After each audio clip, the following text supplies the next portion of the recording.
Hello friends, welcome to DK Sir Computer English classes. I am here to teach you the 7th part of vocabulary.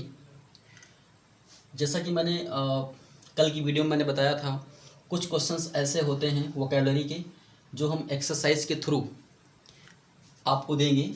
उसी में से आज 7वां part है और इनका भी जो आपको आंसर देना है वो यस और नो में देना है। क्वेश्चंस को ध्यान से पहले पढ़ेंगे और बाद में आप अपनी राय देंगे कि इसका आंसर हमारा एस में होगा या फिर नो में होगा। जैसे कि देखो यहाँ पे पहला क्वेश्चन लिखा हुआ है, रीड द फर्स्ट क्वेश्चन। देखो यहाँ लिखा है does hyposomnia cause deep sleeping. तो first of all you have to read the sentence before giving me answer with yes और नो। ये क्वेश्चन है, आपको इसका जवाब सिर्फ एस या नो में देना है। क्या जो स्टेटमेंट लिखा है इस स्टेटमेंट से आप एग्री करते हैं? Does hyposomnia cause deep sleeping. Okay, इस सेंटेंस को जानने से पहले एक वर्ड हम जान लेते हैं। यहाँ पे हाइपोसोमनिया क्या होता है। हाइपोसोमनिया को जानने के लिए हम आपको एक रूट वर्ड बताते हैं, उसको ज़रा ध्यान देंगे। हाइपो, एक वर्ड हमारा हाइपो होता है। हाइपो, हाइपो का मतलब होता है लेस। हाइपो का मतलब होता है यहाँ पे लेस। लेकिन एक वर्ड हमारा हाइपर होता है, उसका मतलब क्या होता है ज़्यादा। और हाइपो का मतलब क्या होता है लेस। और नेक्स्ट वर्ड यहाँ पे है सोमन। सोमन का मतलब होता है स्लीप। निया लगा देने से एक डिसऑर्डर बन जाता है जो कि एक कॉमन नाउन फॉर्म कर रहा है यहाँ पे।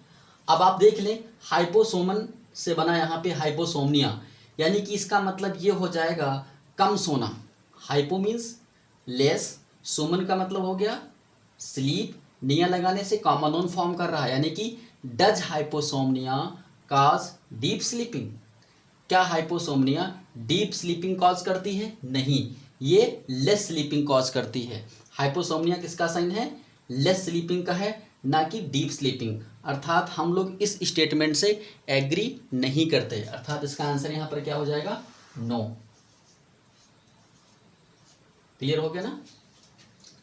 तो हाइपोसोमनिया का मतलब लिख लो द फीलिंग ऑफ, इसका मतलब लिख लीजिए the feeling of less sleeping is called hyposomnia. इसी प्रकार से देखिए नेक्स्ट हमारा सेंटेंस है do the conjurers exclaim the abracadabra to summon mysterious power of magic। देखो जो वर्ड हमारे कैपिटल में है, यहाँ देखो हाइपोसोमनिया का एच कैपिटल में है, बीच में मिडिल में यहाँ पे एब्राकैडाब्रा कैपिटल में ए है, इसका ए कैपिटल में है, हाँ, बैचलानियंस बी कैपिटल में है, या एंथ्रोपोलैट्री का ए कैपिटल में है, इसके जो फ्रेनिया का एस कैपिटल में है। इन्हीं को जरा हाईलाइट किया गया, इनके बारे में आपको ध्यान देना है। तो दूसरा स्टेटमेंट पढ़ें और बताएं क्या इस स्टेटमेंट से आप एग्री करते हैं। क्वेश्चन जरा पढ़ लीजिए आप। लिखा है do the conjurers exclaim abracadabra to summon mysterious power of magic. देखिए कंज्यूरर्स का तो मतलब जान रहे होंगे। कंज्यूरर्स का मतलब होता है मैजिशियन या फिर इनकैंटर्स, जिसको हम बोलते हैं जादूगर। तो डू द कंज्यूरर्स, क्या जादूगर स्क्लेम एब्राकैडाब्रा। ये एब्राकैडाब्रा वर्ड है क्या? एक आपको नया वर्ड लग रहा होगा। एब्राकैडाब्रा मतलब होता है जब कोई जादूगर कुछ मंत्रों का जाप करता है, कुछ ऐसे वर्ड जाप करता है आंखें मीच करके अपने उस जादू को बुलाने के लिए, उसको हम बोलते हैं abracadabra. This is the method that is performed by conjurers और incanters to call the mysterious power of magic. यानी कि जादू को बुलाने के लिए जो जादूगर टैक्टिस को अपनाता है, जो उस मंत्र को पढ़ता है, उसको हम क्या बोलते हैं? एब्राकैडाब्रा। तो इसका मतलब क्या हो जाएगा? Do the conjurers exclaim abracadabra to summon mysterious power of music. क्या जादूगर इस एब्राकैडाब्रा, मतलब ये जो कुछ वर्ड्स होते हैं या कुछ ऐसा एक मंत्र होता है जो जादू को बुलाता है, क्या वो इसलिए क्लेम करते हैं ताकि वो जादू का पावर उनके पास आ जाए? यस, वो मंत्र, जादूगर मंत्र क्यों पढ़ता है? जादू के पावर को बुलाने के लिए। अर्थात हम इस बात से हम एग्री करते हैं, तो इसका आंसर हमारा क्या हो जाएगा? यस। तो यहाँ बेटा एक नया वर्ड देखो लिखा है एब्राकाडेब्रा। इसका मतलब होता है, मैंने आपको बताया था, the tactics that is adopted by any magician और any conjurer to call the mysterious power of music, that is called abracadabra. अर्थात इससे हम एग्री करते हैं, इसलिए इसका आंसर होगा यस। चलिए थर्ड क्वेश्चन को जरा आप लोग रीड करें फिर बताएं। देखो यहाँ पे लिखा हुआ is abattoir the place of feeding mammals. Question को फिर समझ लें, is abattoir the place of feeding mammals. Mammals का मतलब जान रहे होंगे, जरा इसके बारे में देख लेते हैं। क्वेश्चन से एग्री करते हैं, यस और नो? अपनी अपनी राय रखिए, उसके बाद में इसका आंसर बताते हैं। देखो यहाँ देखो लिखा हुआ है इज एबेटोयर।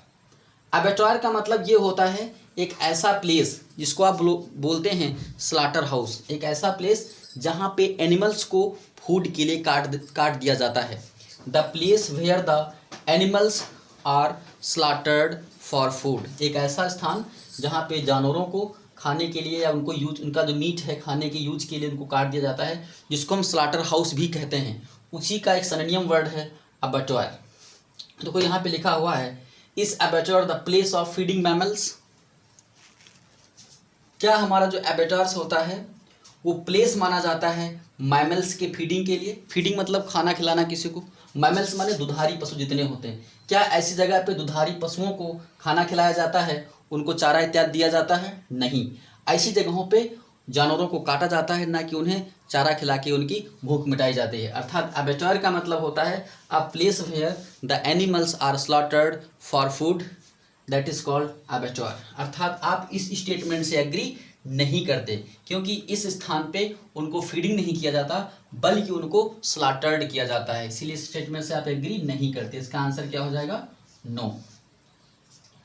इसका मतलब आप समझ गए होंगे, a place where the animals are slaughtered for food. Next statement है आपका डस बैक्नालियन। इसको बचलालियन नहीं पढ़ेंगे, उसको इसका लेंगे pronunciation. Is the does bacchanalians maintain the integrity of bonhomie under intoxication. इस स्टेटमेंट को ध्यान से पढ़िए, फिर इसका हमें आंसर बताइए क्या है इसका आंसर। देखिए, अब before telling the answer of this question you need to know the meaning of all words that are given in this question. If you are unable to get the meanings of any one of word of this sentence, then you can't get the answer. So इसका जरा meaning देख लेते हैं। बैक्नालियन का मतलब होता है जो बहुत ही दारू पीते हैं, खुशी में उन्माद में जो दारू पी लेते हैं या एक मादक पदार्थ का सेवन करते हैं, उनको हम बोलते हैं बैक्नालियन। इंटीग्रिटी का मतलब हमारी मर्यादा होती है, एक सत्यवादिता होती है। बोनहोमी का मतलब होता है एक सौहार्द। अंडर इंटॉक्सिकेशन, टॉक्सिक मतलब होता है नशीला कोई चीज, इन मतलब उसके अंतर्गत यानी कि नशा। देखो क्या कह रहा है क्वेश्चन, कहता है डस बैक्नालियंस मेंटेन द इंटीग्रिटी, क्या कोई शराबी बोनहोमी की इंटीग्रिटी को, अर्थात मानवता की सौहार्द को, क्या इंटीग्रिटी उसकी मर्यादा को मेंटेन रखता है अंडर इंटॉक्सिकेशन, नशे में? क्या कोई शराबी नशे में भी सौहार्द को मेंटेन रखता है? नहीं, क्योंकि नशे में जो शराबी होता है, when any boozer or shot under intoxication, he is unable to maintain the integrity of the bonhomie. He always speaks bad. वो हमेशा गलत ही बोलता है, ना कि इंटीग्रिटी को मेंटेन रखता है। अर्थात इस स्टेटमेंट से हम क्या करते हैं, एग्री करते हैं या नहीं? नहीं, इस स्टेटमेंट से एग्री हम लोग नहीं करते। अर्थात इसका आंसर हमारा क्या हो जाएगा? नो। क्योंकि बसनालियंस हमारा एक शराबी होता है जो शराब को कंज्यूम करता है, पीता है। शराबी कभी मेंटेन नहीं कर सकता द इंटेग्रिटी, एक मर्यादा को, और बॉनहोमी, सौहार्द के, वो सौहार्द के मर्यादा को क्या कोई बस बैक्नालियन उसको मेंटेन कर सकता है अंडर इंटॉक्सिकेशन, नशे में? नहीं। आंसर क्या होगा उसका? नहीं, वो मेंटेन नहीं कर सकता because he is under intoxication, वो नशे में होता है इसलिए वैसा वो नहीं कर सकता। तो बैक्नालियन का मतलब होता है बूजर या फिर शॉर्ट या फिर टॉपर। इसके 3 हमारे सरनियम हो गए। इंटीग्रिटी, मर्यादा, डिसेंसी हो गया। बॉनहोमी की जरा बारे में देख लेते हैं। बॉन का मतलब होता है गुड, एक रूट वर्ड होता है हमारा बॉन, बेने और बोना, ये 3 वर्ड याद रखना। ये किसी भी वर्ड में आएंगे, इनका मतलब गुड से लिया जाएगा। किससे लिया जाएगा? गुड से। और होमी का मतलब ह्यूमन से लिया जाता है, जहाँ पे गुड ह्यूमन्स वर्च्यूज हो, अर्थात जहाँ पे अमिटी हो, सौहार्द हो, उसी को हम बोलते हैं बॉनहोमी। क्लियर हो गया? इंटॉक्सिकेशन मैंने बता ही दिया, टॉक्सिक माने जहरीला, इन मतलब उसके अंतर्गत जो जहरीले पदार्थ के जो लिप्त हो, अर्थात नशा। इंटॉक्सिकेशन का मतलब क्या होता है? नशा। तो इसका आंसर हमने क्या बताया? नो। एक बार क्वेश्चन फिर पढ़ लो। Does the bacchanalians maintain the integrity of bonhomie under intoxication? इसका आंसर क्या हो जाएगा? No. Let's move on. Here it is your question. Is the anthropolatry main virtue of a philanthropist? Question को जरा ध्यान से समझेंगे, वर्ड की समझ रखेंगे, और साथ में ग्रामेटिकल प्रोफाइल, ग्रामर प्रोफाइल जो भी है उसको भी साथ में लेके चलेंगे।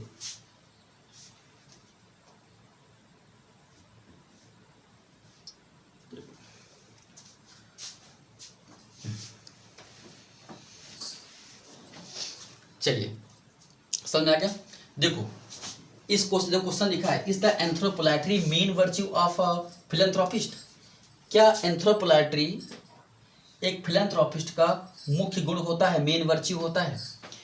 वर्च्यू और वाइस में एक अंतर समझ लीजिए। वर्च्यू जो होता है, क्वालिटीज़ हमारी 2 होती हैं, एक अच्छी और एक बुरी। यदि किसी क्वालिटी, अच्छी क्वालिटी की बात हो रही है, उसको हम वर्च्यू बोलते हैं। अगर बुरी क्वालिटी की बात हो रही है, उसको हम क्या बोलते हैं? वाइस बोलते हैं, VICE, वाइस। तो वर्च्यू का एंटीनियम वाइस होता है, बट यहाँ पे वर्च्यू की बात यानी अच्छी क्वालिटी की बात की जा रही है। तो क्या क्या लिखा है? सेंटेंस की टोन समझो क्या है। Is the anthropolatry main virtue of a philanthropist? तो तरह इसका मतलब जान लेते हैं क्या होता है। एंथ्रोपोलैट्री मैंने बताया था ना, एंथ्रो का मतलब यहाँ पे, एंथ्रोपोल का मतलब हो गया यहाँ पर ह्यूमन्स। एंथ्रोपोल का मतलब यहाँ पर क्या हो गया? ह्यूमन हो गया। और लेट्री, बात समझिएगा, इस सेंटेंस में, इस वर्ड में 2 रूट वर्ड हैं। एक आपका एंथ्रोपो है, एंथ्रो है, इसका ह्यूमन होता है। और लेट्री का मतलब होता है वर्शिप करना, पूजा करना। इसका मतलब हमारा क्या होता है? वर्शिप, यानी कि पूजा करना। यानी वो व्यक्ति जो इंसान की पूजा करता है, जो मानव की पूजा करता है। पूजा करना मतलब यहाँ पे है जो मानव को रिस्पेक्ट देता है और मानव के सुख दुख में खड़ा रहता है। ऐसा जो व्यक्ति करता है, ऐसी जो क्वालिटी उसके अंदर है, उसी को हम बोलते हैं एंथ्रोपोलैट्री, यानी कि मानवता की वो सिर्फ पूजा करता है। यानी कि इज द एंथ्रोपोलैट्री, क्या मानवता की पूजा करना मेन वर्च्यू, एक मुख्य गुण माना जाता है ऑफ अ फिलैंथ्रोपिस्ट, एक फिलैंथ्रोपिस्ट का। फिल का मतलब होता है प्यार करने वाला। और देखो यहाँ पर भी देखो एंथ्रो आ गया, एंथ्रो मतलब ह्यूमन, जो मानवता से प्रेम करता हो, अर्थात the person who works for the elements of the others, that is called philanthropist. यानी वो व्यक्ति जो मानव से प्यार करता हो, अर्थात मानव के सुख दुख में खड़ा रहता हो, उसको हम क्या बोलते हैं? फिलैंथ्रोपिस्ट। IST लगाने से कॉमन नाउन बन रहा है। तो ग्रामेटिकल प्रोफाइल भी देखते रहेंगे यहाँ पे। तो कहता है क्या एक मानव की पूजा करने का जो गुण है वो मेन वर्च्यू, मुख्य गुण माना जाता है ऑफ अ फिलैंथ्रोपिस्ट, फिलैंथ्रोपिस्ट का, यानी मानव प्रेमी का। बिल्कुल सही माना था, क्योंकि दोनों की टोन हमारी पॉजिटिव है, क्योंकि ये भी वर्ड हमारा पॉजिटिव है, जो मानव से प्रेम करता हो, मानवता से प्रेम करता हो, और ये भी हमारी ह्यूमन वर्सी से रिलेटेड है। दोनों का साउंड हमारा सेम है। तो इसका आंसर क्या होगा यहाँ पे? Yes, that's very important. Next word देखो यहाँ पे लिखा है, does schizophrenia generate the presence of mind to take any decision? इस क्वेश्चन को ध्यान से देखें and tell me the answer with yes और नो। चलिए देखें, सिजोफ्रेनिया क्या होता है? Schizophrenia, this is the a disorder that is found in body when someone is unable to take any decision। जब किसी व्यक्ति का माइंड प्रॉपर काम नहीं करता है, वो उसके अंदर कुछ एंजाइटी ज़्यादा हो जाती है उसके अंदर, और वो डिसीजन लेने में उसको दिक्कत होती है, कहीं ना कहीं उसके अंदर एक पैरानोइया का कोई वहम का कोई शिकार हो जाता है। ऐसे जो बॉडी का जो डिसऑर्डर होता है उसी को हम बोलते हैं सिजोफ्रेनिया। यानी कि when any person goes on and on under anxiety for a long times, and in this condition there generate a physical disorder called schizophrenia। It causes the persons unable to take any decision with free mind। मतलब कहने का मतलब ये है, जब कोई व्यक्ति एक एंजाइटी में होता है, वो एंजाइटी दिन पर दिन चलती रहती है, तब उसके अंदर एक डिसऑर्डर, फिजिकल डिसऑर्डर जनरेट हो जाता है बॉडी में, जिससे वो किसी भी प्रकार का कोई डिसीजन नहीं ले पाता। ऐसे जो डिसऑर्डर जो होता है बॉडी का, जब हम जिसको हम पागलपन या वहम कह सकते हैं, उसमें कोई हम डिसीजन नहीं ले पाते, माइंड हमारा उतना अच्छा काम नहीं करता है, उसी को हम बोलते हैं सिजोफ्रेनिया। उसको हम क्या बोलते हैं बेटा? सिजोफ्रेनिया बोलते हैं। देखिएगा, does schizophrenia generate the presence of mind to take any decision. क्या जो सिजोफ्रेनिया है, क्या किसी भी निर्णय को लेने के लिए प्रेजेंस ऑफ माइंड को जनरेट करती है? नहीं, क्योंकि मैंने बताया ना, इसमें इंसान ये ऐसा डिसऑर्डर होता है जब माइंड हमारा काम नहीं करता, डिसीजन लेने के लिए हम उतने रेडी नहीं होते, तो ये वो डिसऑर्डर है। अर्थात ये डिसऑर्डर इस स्टेटमेंट से एग्री नहीं करता। इसका आंसर क्या होगा? नो। चलिए 7 पे आइए। देखो यहाँ पे लिखा हुआ है, are the pro bono classes on YouTube completely ग्रेटिस।